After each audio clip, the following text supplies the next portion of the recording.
Monsieur le Président, Madame, Messieurs les ministres, très chers collègues. Madame le ministre, 3 choses que je voulais dire à propos de cette convention. La première, c'est que nous voterons l'autorisation de la ratifier. Nous le ferons parce que nous en connaissons l'importance, le sens et la portée. Moi qui vous parle, j'étais avocat et j'étais plaidé au Maroc. Et en plaidant au Maroc, j'ai été visiter la prison marocaine de Okacha à Casablanca. Je sais, c'est une prison moderne, modèle, mais quand on est à l'étranger et qu'on est en prison, on est doublement en souffrance. Donc, la convention, nous la voterons.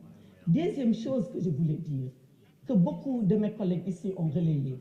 Pourquoi avons-nous attendu maintenant pour la ratification? Ou alors, pourquoi nous n'avons pas ratifié avant? Il faut distinguer entre les relations internationales fondées sur le droit et les conventions internationales et la diplomatie.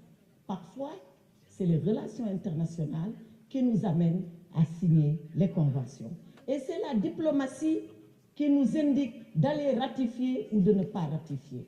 Est-ce que c'était notre intérêt à l'époque de ratifier cette convention?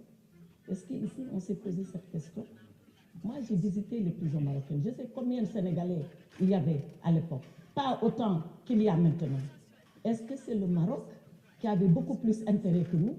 Mais c'est ça, ces questions-là fondamentales que la diplomatie règle, qui ne sont pas dans les textes. Maintenant, la troisième chose, et je termine.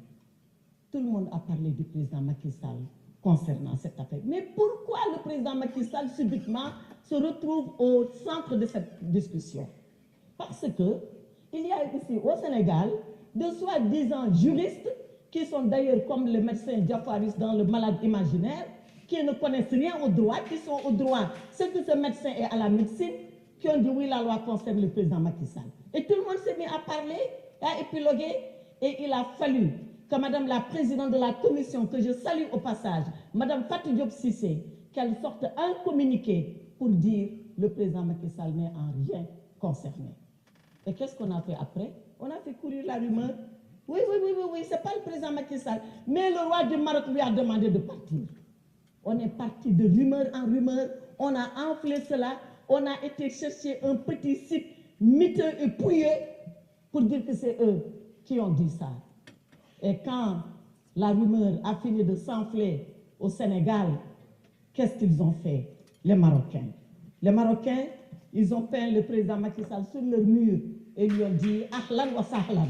« Ahlan wa sahlan Saïd Raïs ». Voilà ce qu'ont répondu les Marocains.